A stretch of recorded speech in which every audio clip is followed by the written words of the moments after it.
Hello everyone, welcome to Saroj Mishra's YouTube channel में। YouTube channel पर आप सभी का बहुत बहुत स्वागत है।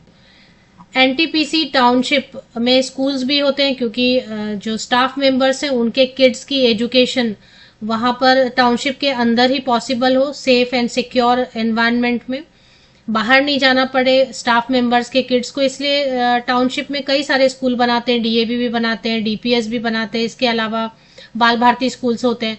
तो उसमें ही वैकेंसी आई हुई है दिल्ली पब्लिक स्कूल से, जो कि एनटीपीसी टाउनशिप में है। और जैसे उन्होंने एडवर्टीजमेंट में मेंशन किया हुआ है, कई सारे बेनिफिट्स दे रहे हैं। तो जैसे मैंने आपको बताया कि कई सारे मल्टीपल बेनिफिट्स दे रहे हैं। मेडिकल फैसिलिटी देंगे एनटीपीसी हॉस्पिटल में, एकोमोडेशन फैसिलिटी देंगे एनटीपीसी टाउनशिप में एट ए सब्सिडाइज रेट, मतलब बहुत ही नॉमिनल चार्ज में आपको एकोमोडेशन लगभग फ्री ही रहेगा। फ्री ट्यूशन फी है। दो किड्स जो है रेगुलर स्टाफ के, उनके दो बच्चों के लिए स्कूल फीस जो है फ्री है, मुफ्त आपकी पढ़ाई। मतलब अभी तो सबसे ज्यादा स्कूल की फीस ही हो रही है, वो आप के बच्चों के लिए मुफ्त हो जाएगी, फ्री हो जाएगी। तो काफी सारे इसमें दे रहे हैं। अच्छा, एक और चीज है, shortlisted candidate called for interview, सिर्फ इंटरव्यू से सिलेक्शन होगी, उनको रियम्बर्स करेंगे to and fro third AC railway या फिर bus fare through the shortest route. तो आने और जाने दोनों का किराया देंगे, बस का किराया देंगे या फिर एसी, अगर आप थर्ड एसी तक का किराया जो है ना टिकट का, आने और जाने दोनों का, टू एंड फ्रो मतलब आना और जाना, इंटरव्यू आने और जाने का दोनों का किराया भी रिटर्न करेंगे। तो ये सारी चीजें हैं। अब देख लेते हैं वैकेंसीज क्या क्या है। सबसे पहले आपको बता दूं कि जो पीआरटी ऑल सब्जेक्ट है, दिल्ली पब्लिक स्कूल में बीएड वाले भी अप्लाई कर सकते हैं, क्योंकि यहाँ पे इन्होंने फ्रेशर भी लिखा, फ्रेशर में apply for PRTs. CBSE affiliation bylaws के हिसाब से क्वालिफिकेशन है। तो पीआरटी ऑल सब्जेक्ट है, इसमें बीएड वाले भी चाहें तो बीएड है तो मान लेते हैं डीपीएस में। सीटेट टेट की कोई जरूरत नहीं होती है दिल्ली पब्लिक स्कूल में। सीटेट या टेट मैंडेटरी तो नहीं होता है। साथ ही साथ अगर डीएलएड वाले अप्लाई करना चाहते हैं या बीएलएड वाले अप्लाई करना चाहते हैं तो वो आपका डिसीजन होगा, क्योंकि यहाँ पे फीस भी चार्ज कर रहे हैं। पोस्ट ग्रेजुएट टीचर और ट्रेन ग्रेजुएट टीचर दोनों में इंग्लिश सब्जेक्ट के लिए, पोस्ट ग्रेजुएट टीचर और ट्रेन ग्रेजुएट टीचर दोनों में हिंदी के लिए, ट्रेन ग्रेजुएट टीचर में संस्कृत के लिए, train graduate teacher social science के लिए। तो देखें, पोस्ट ग्रेजुएट टीचर के लिए तो पीजी चाहिए, master degree plus BEd. TGT के लिए भी ग्रेजुएशन या पोस्ट ग्रेजुएशन प्लस बीएड। और पीआरटी के लिए बीएड है, चाहे डीएलएड है, चाहे बीएलएड है, सभी अप्लाई करना चाहते हैं। तो पोस्ट ग्रेजुएट टीचर या ट्रेंड ग्रेजुएट टीचर के लिए 3 इयर्स की एक्सपीरियंस मैंडेटरी है। बाकी पीआरटी के लिए जो है ना, कोई भी ग्रेजुएट अप्लाई कर सकते हैं, फ्रेशर भी अप्लाई कर सकते हैं अगर आपके पास टीचर ट्रेनिंग है। दिल्ली पब्लिक स्कूल विंध्यानगर है, जो कि सिंगरौली डिस्ट्रिक्ट में है, जो कि मध्य प्रदेश में है।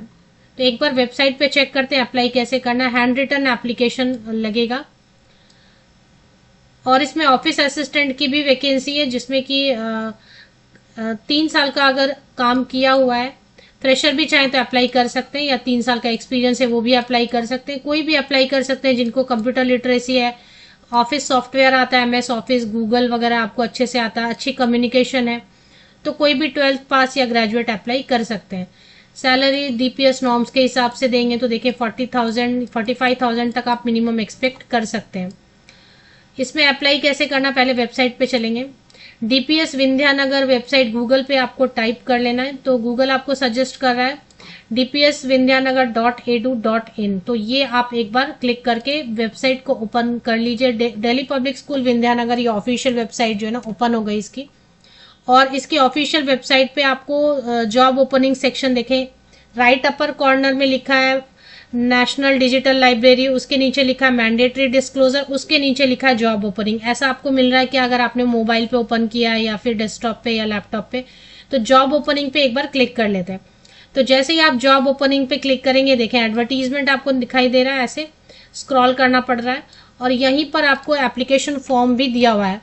अगर टीचिंग स्टाफ के लिए अप्लाई करना है तो ये एप्लीकेशन फॉर्म डाउनलोड करेंगे। नॉन टीचिंग में ऑफिस असिस्टेंट की वैकेंसी है सिर्फ इसके लिए, तो इसमें एप्लीकेशन फॉर्म ये इस तरीके से डाउनलोड हो जाएगा। ये आपको फॉर्म हैंड रिटन बोल रहे हैं, मतलब इसको टाइप नहीं करना है, टाइप नहीं करवाना है। आप ऐसे दिल्ली पब्लिक स्कूल जैसा लिखा है ना इन्होंने कैपिटल में, बोल्ड में, वैसे ही कैपिटल लेटर में पूरे फॉर्म को ब्लैक पेन या ब्लू पेन से भरिए। पासपोर्ट साइज फोटोग्राफ इसमें लगाइए और बाकी जो फोटोकॉपीज वगैरह अटैच करना है वो अटैच कीजिए। सिग्नेचर, इनक्लोजर आपका अगर कहीं काम कर रहे हैं तो नो ऑब्जेक्शन सर्टिफिकेट जरूर लगाना है, नहीं तो 10th 12th graduation post graduation in सब का पासिंग सर्टिफिकेट, मार्कशीट, ये सब। अब इसमें क्या बोल रहे हैं, अप्लाई करने के लिए आपको download the application form from the job opening section, fill it and send it via registered post by 15 July 2026 along with a handwritten application। आपको हाथ से एक एप्लीकेशन भी लिखना है फॉर्म के साथ में। अगर आपको एप्लीकेशन लिखना नहीं आता तो मैंने एक वीडियो बना दी है यूट्यूब पे, आपको टाइप करना है सैम्पल एप्लीकेशन सरोज मिश्रा, है ना। तो आपको यूट्यूब पे एक वीडियो मेरी दिखाई देगी, उसमें मैंने एप्लीकेशन लिख के रखा है। उसको आप टाइप भी कर सकते हैं, एक लिंक भी है उसमें उसके डिस्क्रिप्शन बॉक्स में, जिसमें कि आपको लिखा हुआ मिलेगा, तो उससे आप कॉपी पेस्ट भी कर सकते हैं। तो एक कॉपी पेस्ट कर लीजिए या उसको देख के हाथ से एप्लीकेशन लिखिए, फॉर्म भी हाथ से भरना है और पासपोर्ट साइज फोटोग्राफ लगाइए। 100 रुपीज 500 पेमेंट रिसीप्ट, तो ये यूपीआई आईडी दिया हुआ है, इस पे आपको 500 रुपया पेमेंट करना है। 500 रुपीज फीस चार्ज कर रहे हैं, इसलिए मैंने आपको कहा कि आपका डिसीजन है आपको अप्लाई करना है या नहीं करना है, क्योंकि हो सकता है शॉर्टलिस्ट ना करें। अच्छा, school counsellor and wellness teacher की भी वैकेंसी थी, सॉरी ये मिस हो गया। तो हो सकता है कि 500 रुपया फीस पेमेंट करें, इसके बाद भी ये शॉर्टलिस्ट ना करें। तो इसलिए ये बिल्कुल टोटली आपका अपना पर्सनल डिसीजन है कि आप अप्लाई करना चाहते हैं या नहीं करना चाहते हैं, क्योंकि फीस जहाँ पे भी रहती है उसको मैं ज़्यादा प्रमोट नहीं करना चाहती। लेकिन एमपी से वैकेंसीज भी कम आ रही हैं और ये एनटीपीसी टाउनशिप में अच्छी वैकेंसी, इसलिए मैंने इसको शेयर किया आपके साथ। पीआरटी में एनी ग्रेजुएट, कोई भी ग्रेजुएट, विषय का सब्जेक्ट का कोई कंडीशन नहीं रहता है, क्योंकि पीआरटी में आपको बेसिक पढ़ाना होता है। तो एनी ग्रेजुएट, कोई भी स्नातक, बीएड या डीएलएड या बीएलएड के साथ में आवेदन कर सकते हैं। सीटेट रहेगा तो ऑफकोर्स प्रेफरेंस देंगे, पर दिल्ली पब्लिक स्कूल में सीटेट वगैरह मैंडेटरी नहीं करते हैं। तो कैंडिडेट जो ऑलरेडी अप्लाई कर चुके हैं या कभी उनका इंटरव्यू हो चुका है, उनको अप्लाई नहीं करना। हाल फिलहाल में 6 महीने के अंदर अगर आपने पहले भी एप्लीकेशन वगैरह किया है तो आपको अप्लाई नहीं करना है।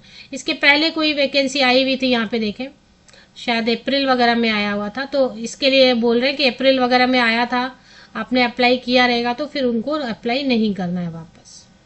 बाकी डिटेल्स के लिए ऑफिशियल वेबसाइट आप चेक कर लीजिए।